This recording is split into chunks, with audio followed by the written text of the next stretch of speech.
panameña, no es la única, pero es una panameña que se ha dedicado a darle un seguimiento al tema de la salud mental.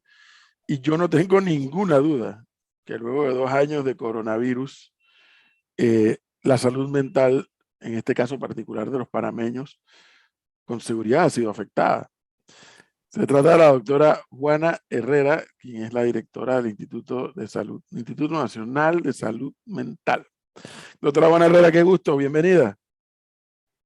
Muy buenos días, profesor. Muy buenos días, Flor. Gracias por la gentil invitación y el compromiso de ustedes de abordar este tema tan importante que se ha incrementado más en este periodo de pandemia. ¿Qué es lo que más ha destacado, doctora, en ese sentido?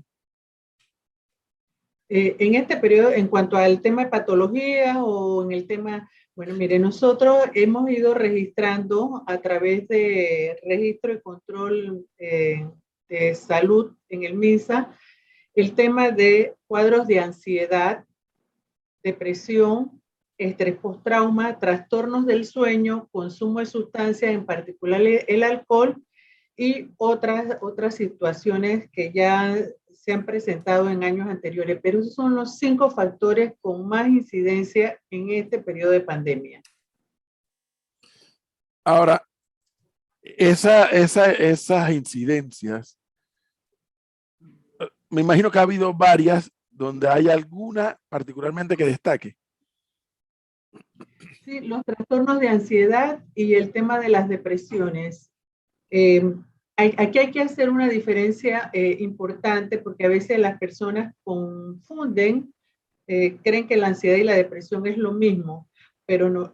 Los trastornos de ansiedad son más evidentes porque las personas hablan de la falta de aire, de las molestias estomacales, de la intranquilidad, de que no pueden dormir cuando se acuestan, irritables. Es decir, fíjense que esto prevalece y se hace evidente, andan irritables, manejan en la calle, se pelean, poca tolerancia, una baja tolerancia a las frustraciones.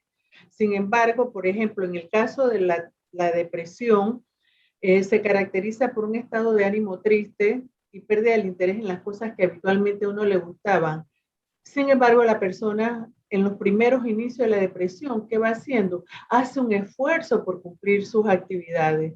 Está ahí, uno lo ve, pero está como aislado, apático, pero cumple. Lo que pasa es que el rendimiento es menor.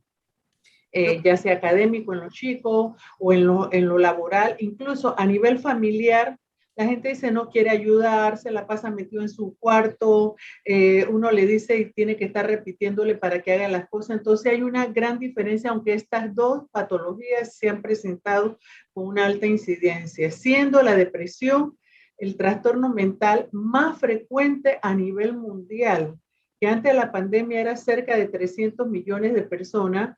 Y obviamente la Organización Mundial de la Salud, con todos los registros, y esto ha señalado que los trastornos mentales han incrementado durante la pandemia.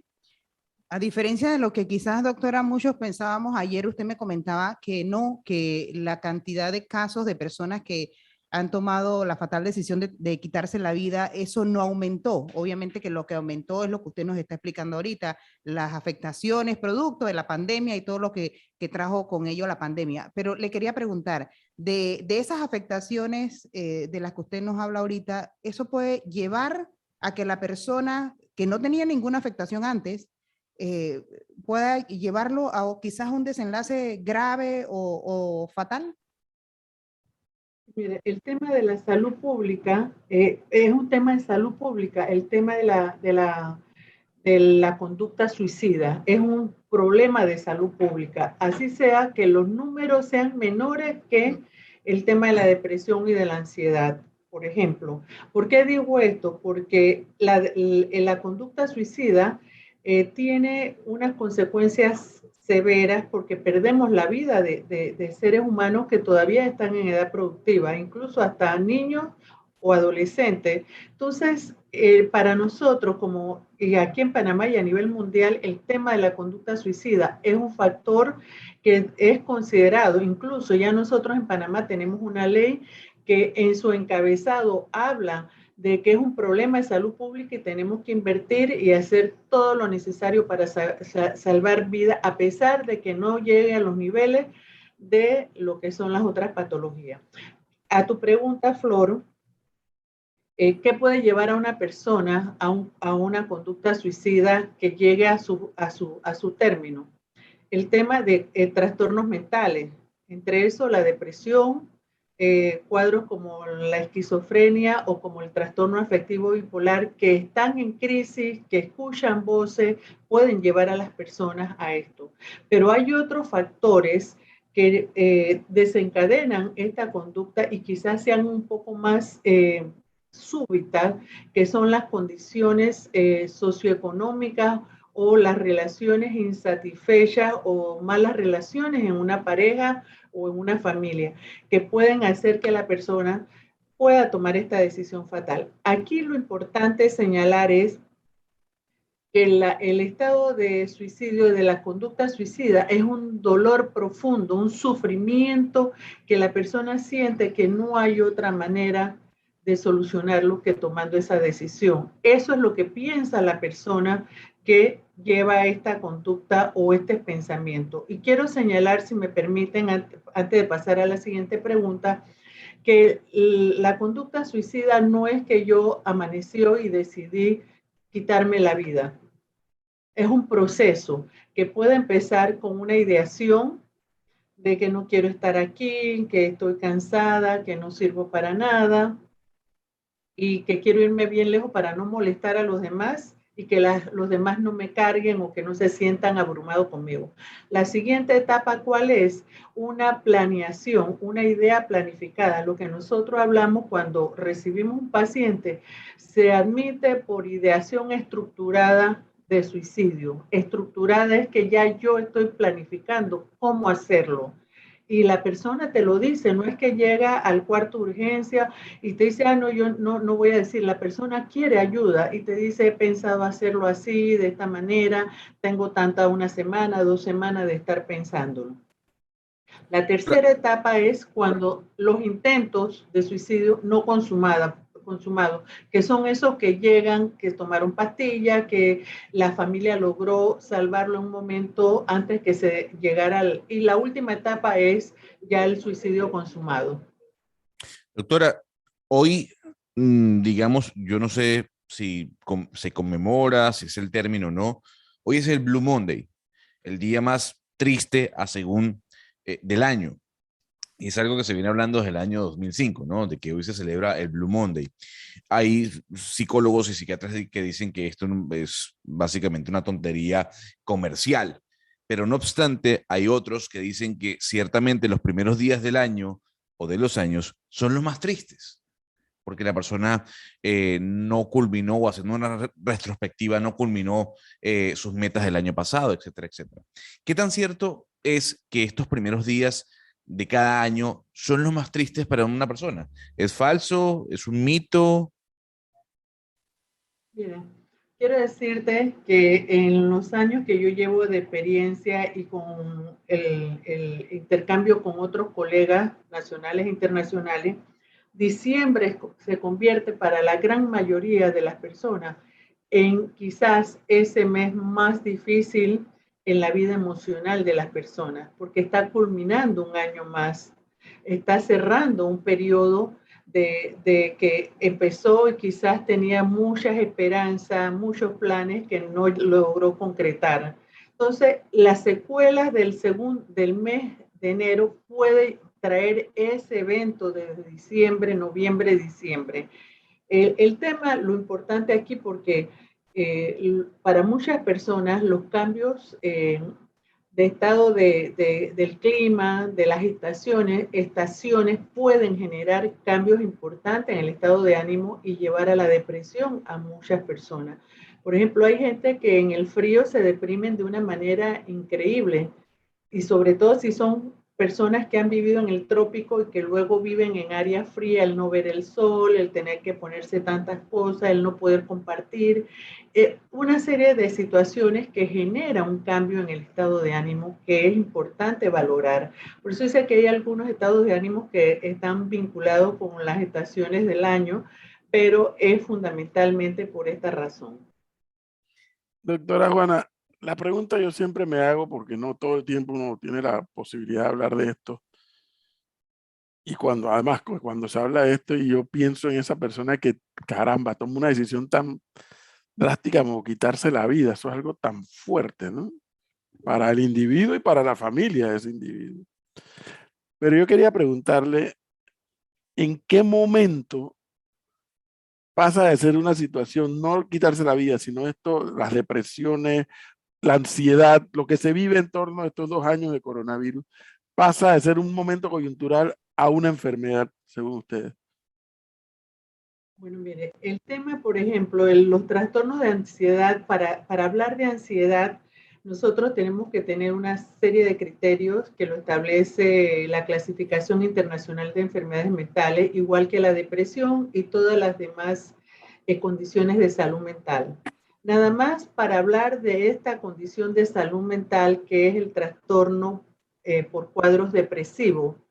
Es decir, que es la que más discapacidad causa a nivel mundial por el bajo rendimiento, por la ruptura de relaciones, por unas relaciones infructuosas, porque no producen, porque en la escuela la depresión debe tener 14 días o más. Es decir, menos de 14 días, una tristeza que tenga menos de 14 días y un desgano de menos de 14 días y los demás síntomas que les voy a mencionar, que tenga menos de eso, no se puede diagnosticar como un cuadro depresivo. Es decir, que es importante los criterios de síntomas más el tiempo en que están presentes en la persona. Porque yo puedo estar triste un día, 2 días por alguna situación que me dio y yo me voy adaptando. Y por eso no puedo hablar de que estoy deprimida. O puedo estar intranquila porque voy para una entrevista de trabajo, porque voy para un examen y yo no quiero a mi edad fracasar un examen que van a decir y me pongo ansiosa, pero eso no significa que yo tenga un trastorno de ansiedad, sino tengo una reacción inmediata a una situación. Entonces, el tiempo y los síntomas juegan un papel importante para diagnosticar que uno tenga un trastorno. Doctora, de esto. pero como familiar o como amigo, uno, ¿cómo puede definir cuándo es una situación grave? O sea, que tenemos que prestarle más atención a esa persona. ¿Cómo se define?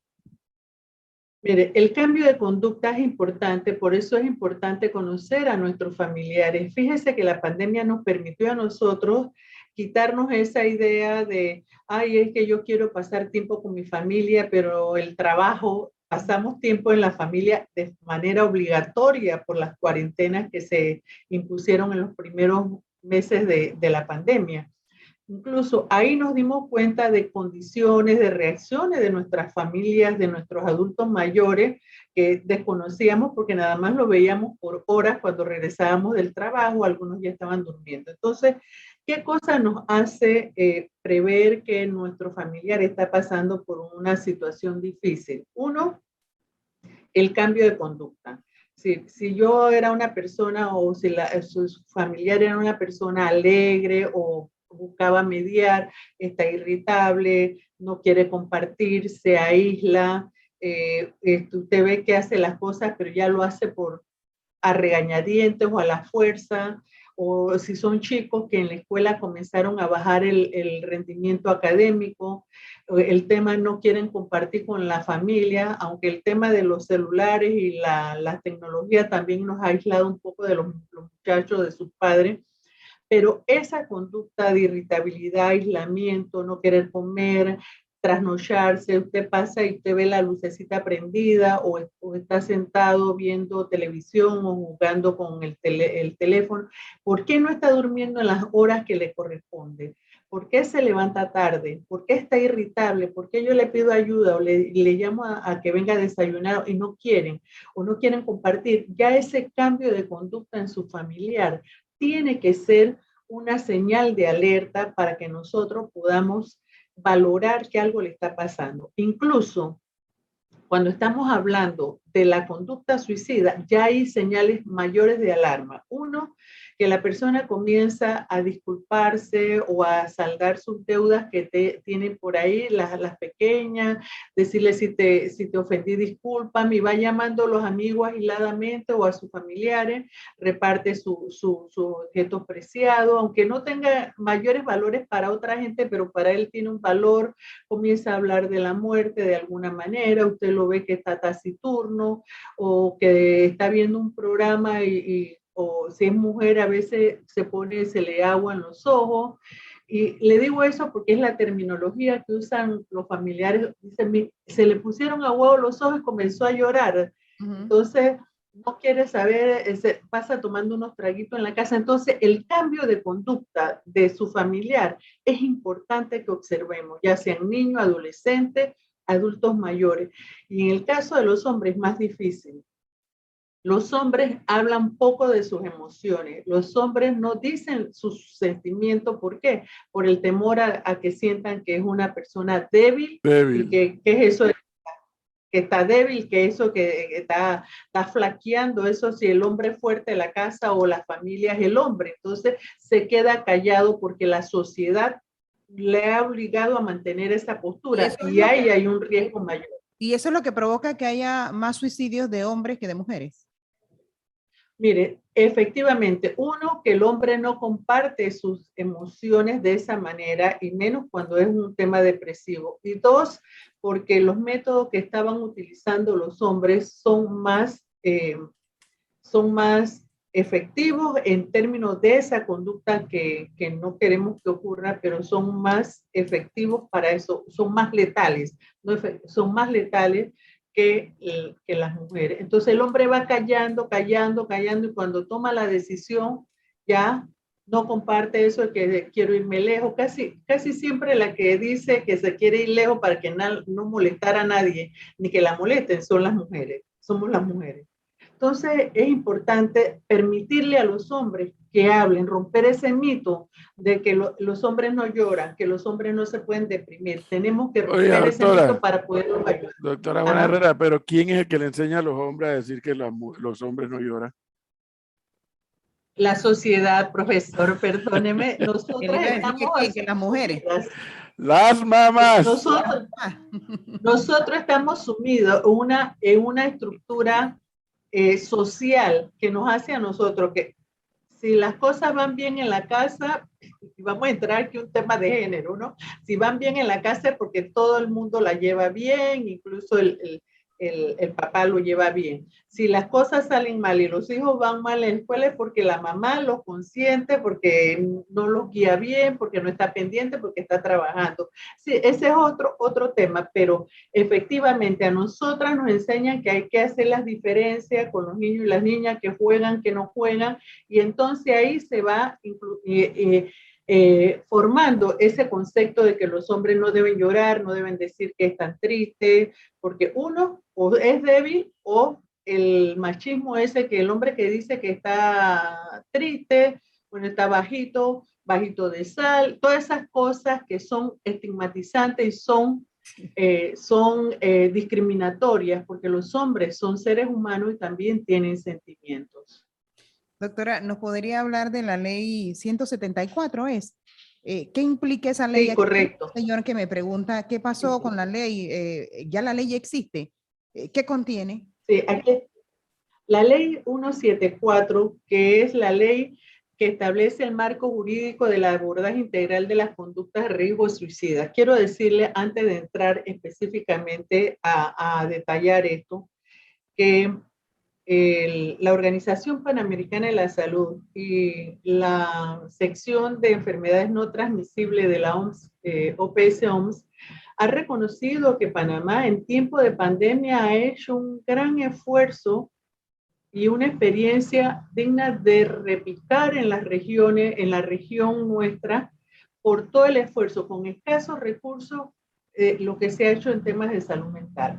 Esta ley de salud mental se propuso, se llevó a Consejo de Gabinete por el Ministerio de Salud en noviembre del 2019. En noviembre del 2020 se llevó y fue sancionada. Se llevó a la Asamblea en marzo y en noviembre del 2020 fue sancionada y fue ley de la República.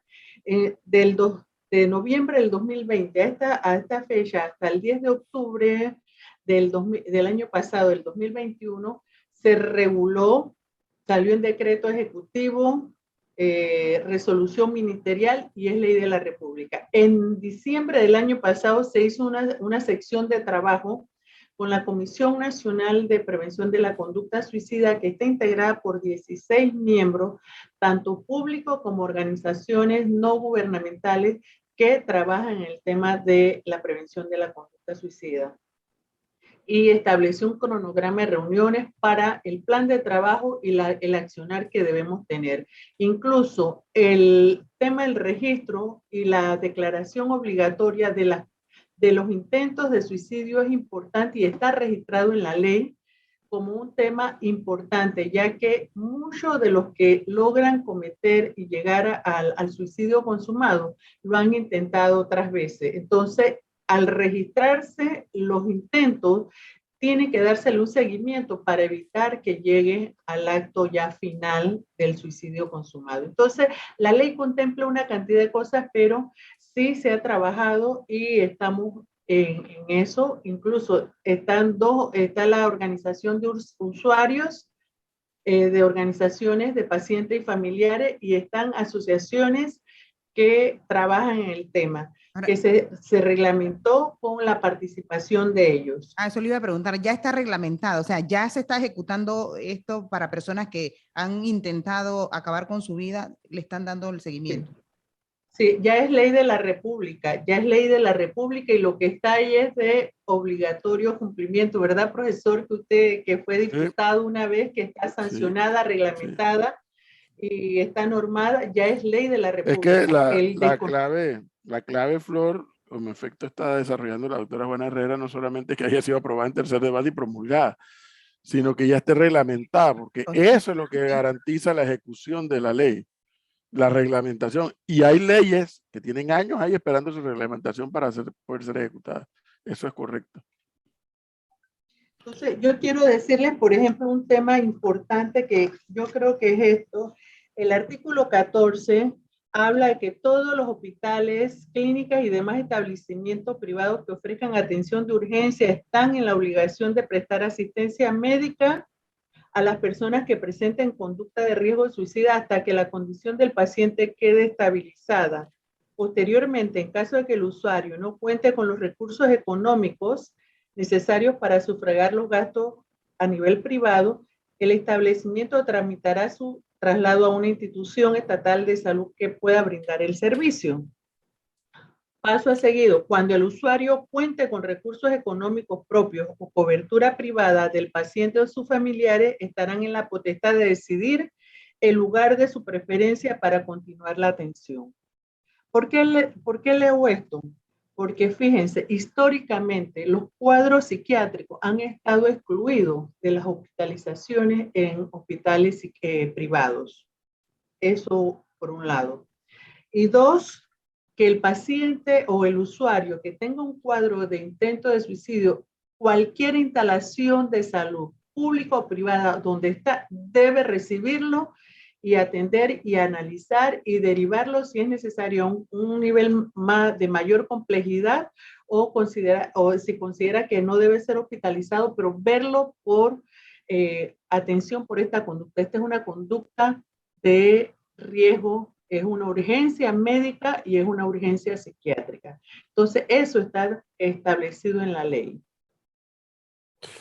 Entonces, en base a lo que acabo de escuchar, prestémonos atención. Yo voy a decir que presten la atención. No. Usted también hay que prestarle atención. Y a usted también, Flor, y a Gonzalo ni hablar. El diario me tiene preocupada ya todos los días aquí. Le van a hacer una cirugía mañana y tiene un trauma, doctor. Prestémosle atención a nuestros familiares, a nuestras amistades, a nuestro entorno laboral.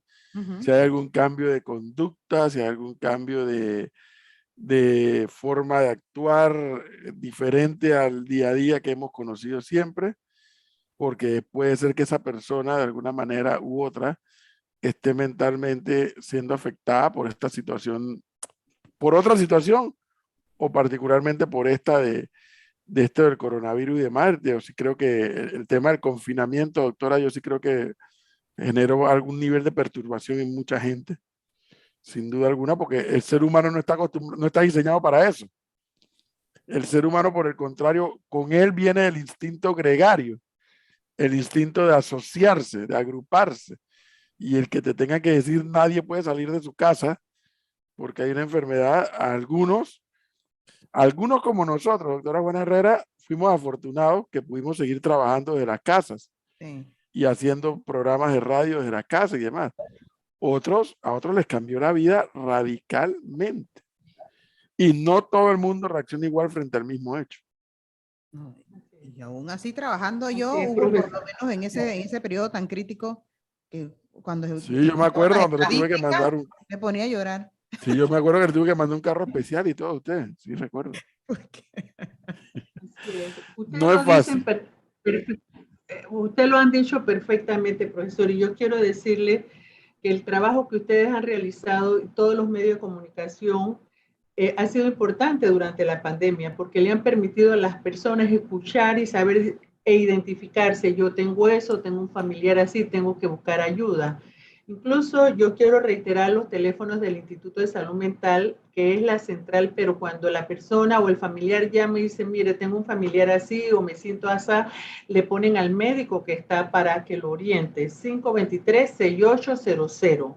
Esto es importante porque esa es nuestra responsabilidad, pero ustedes, los medios de comunicación, durante toda la pandemia permitieron que las personas pudieran escuchar los síntomas, qué hacer. En ese momento dábamos recomendaciones de la higiene del sueño, de hacer actividad física, de tomar bastante agua, de no tomar bebidas alcohólicas, de bajar el consumo de bebidas azucaradas, de hacer algo, no ejercicio, porque a veces en los primeros tiempos no podíamos salir a hacer ejercicio y la mayoría no está acostumbrada a eso, pero hacer actividad física frente al computador o algún tipo de actividad física que es importante y que se mantuviera conexión con las familiares a través de las redes. Esto fue importante y ustedes nos ayudaron muchísimo a todo el sistema de salud porque las personas encontraban esa vía, ese canal para escuchar Así y es. poder identificarse. Entonces, agradecerles a ustedes ese rol que tenemos que seguir realizándolo en la sensibilización y romper los estigmas, la discriminación y el rechazo que hay frente al tema de la salud mental. Así mismo es, ni más ni menos. Y una cosa hay que añadir, doctora. No hay que tenerle pena a pedir ayuda médica. Usted lo dijo al principio, o sea, las barreras que el individuo se pone y la familia también pone con casos como estos y otros más. Y no hay que tenerle pena, uno quiere resolver. Si uno está enfermo, uno quiere que lo curen, ¿no? claro. Eso es lo normal. Pero Y bueno, hay que tener empatía con todos. Y así tenganla es. con nosotros también. Sí. Si me Doctora Juana permiten Herrera, dedicar, ajá, diga. sí, si me permiten nada más hacerle un llamado a los padres de familia. Necesitamos recuperar, que va a ser muy difícil, ese tiempo que los niños y adolescentes tuvieron en cuarentena. Es importante, miren, nosotros tenemos que desarrollar una serie de habilidades sociales en nuestros hijos, como es la empatía, el manejo de la frustración, el emprendimiento. Y cuando han estado encerrados casi por dos años, ellos no han tenido tiempo de socializar, como bien usted lo dijo, profesor Cabrera, somos un ser humano que socializamos, nos gusta el tema ambiental, salir, ser libres. Entonces, al estar los chicos que están en formación y el desarrollo de su personalidad y no tener esas posibilidades de hacerlo en intercambio con sus pares, hemos perdido 2 años importantes en el desarrollo psicológico y emocional de nuestros jóvenes, de nuestros escolares. Entonces tenemos que hacer un énfasis y buscar la manera de cómo subsanar eso en conjunto como sociedad, porque si no, esta es una población que está en alto riesgo en futuros años. Quería Claro. hacer ese énfasis porque tenemos que hacerlo. Para no hablar del componente académico, que también son 2 Exacto. años perdidos. Doctora, muchas gracias. Qué gusto verla siempre. Gracias a ustedes, que tengan un excelente inicio de semana. Igualmente. Gracias. 8:42 minutos, señor Gonzalo.